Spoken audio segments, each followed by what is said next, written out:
So today I want to talk a little bit about how I use Google Maps and Google Earth to find spillways, and basically when I go target these spillways. I've already made a Google Earth video in the past and you guys really loved it, but I kind of wanted to target a broader range of people because not everybody has a canoe, kayak, or a boat to get out there and kind of, go target these saltwater spots that I'm talking about. So today I wanted to talk about another type of fishing that I love doing, and that's urban fishing and basically any sort of inland fishing, and more specifically spillway fishing. So we're gonna be doing a lot more spillway videos on the channel. So definitely leave a like, subscribe, and comment if you guys want to see more of these videos, and if you guys just want to see fishing content. So let's dive into this. One of the cool ways I like to use Google Earth is basically just by finding little spots just like this.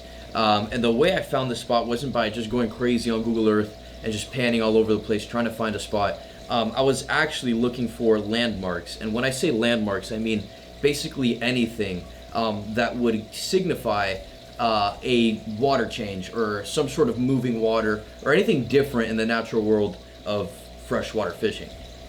So my landmark in this case, to find that spillway, I usually look for big construction sites or big power plants just like this, because these power plants and construction sites, they're using a lot of water, and I mean millions of gallons in a span of a couple days, if not more. So they're going through a lot of water is the point. And also this water that they have piled up in here, like here and here and here, is all being discharged into these canals. And these little irrigation canals are basically spread across the whole entire state of Florida, and more specifically in South Florida, is basically getting dumped out into the Everglades and to a ton of different estuaries in the area.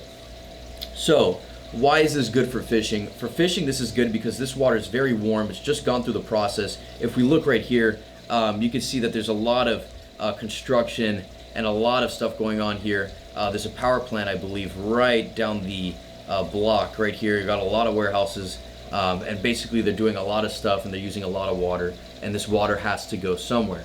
So this warm water attracts a lot of fish when it gets spilled out into the cooler irrigation canals, and it really attracts these bigger predatory fish that look for water changes and warmer conditions. And also the water movement is very important to them. So by using that landmark, I found a spillway.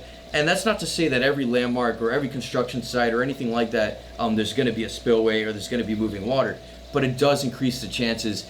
These spillways are used to get water from one place to another. So when you're in these big construction site areas or these big corporations that use a lot of water, these big power plants, there tends to be a spillway within a couple miles away to start regulating where water goes, so there's not a crazy flood that's going to wipe out nearby houses. So that is the landmark I like to use when it comes to finding a new spillway. I've done that a couple times, and it usually proves to be a trustworthy way of finding new spots inland. So let's talk a little bit about this specific spillway. I've gone to it once or twice. One thing I do remember very keenly about this spillway was there's a lot of water movement after it rains. So maybe it's just rained where you live, whether this is in Idaho or the state of Florida. I'm sure there's some sort of irrigation canals in your vicinity. So to talk a little bit more about this specific spillway, I did tend to notice that it was better on the days that it had rained a couple hours before I went out there than it wasn't. So definitely keep that in mind when you're looking for spillways. It's really beneficial to go out to these areas after a big rainfall, mostly because water's trying to level out and there's more water moving down the pipes. So this specific spot tends to have a lot of snook and tarpon huddled up in this cove. So if you're ever out in one of these spillways, look for little coves along the side, and you'll tend to find a little bit more baits kind of seeking refuge from the very high power water coming out of these pipes. So when I came, I was casting a couple casts here to the pipes. I caught one or two largemouth, and a lot of the snook ended up being in here, picking off little baits and then coming back into the shelter. So when you're at these spillways, look for little coves or little points that might offer a little break between the strong currents of the spillway, and kind of provide a little bit of shelter for those little bait fish that kind of can't handle those currents. A lot of times those predator fish are going to be in there looking to pick off the weak ones. So that's one of the tips I have for spillways and finding spillways. Another one that I wanted to tackle was a really cool spot I'm gonna show it on the maps, but I'm not gonna reveal how to get there in case there's somebody watching this that wants to spread the spot. I know a couple people know about the spot, so I don't want to blow it out of proportion. So I'm going to go ahead and just switch over to it right now and explain why it's so important and exactly how you guys can find a very similar spot to this one. So here's the next spot. This spot is a freshwater canal that kind of meets a saltwater canal. I don't want to reveal anything about the spot, so I have it cropped. Let's go ahead and dive in. So here we have the barrier.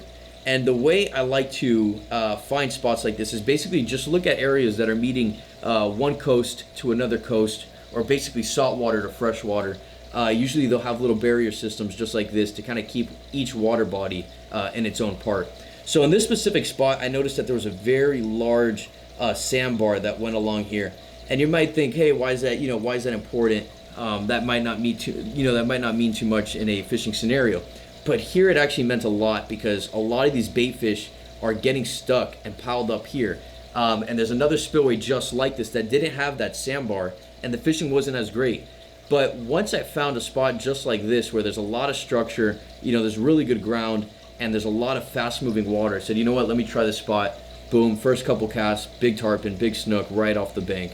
So more of the story is here. When you're looking for new spillway spots, look for areas of saltwater and freshwater combining, maybe freshwater pouring into saltwater or vice versa, and look at the ground for any structures that might be a little bit unique to the area and kind of a bit of an eyesore when you see it. Because a lot of those spots tend to carry fish and they provide a lot of shelter, and they're sort of an anomaly in the structure that's going on for the area, and fish do dig that. So once again, guys, I wanted to make this video just to kind of clarify if you're looking for different spillway spots using Google Maps or Google Earth.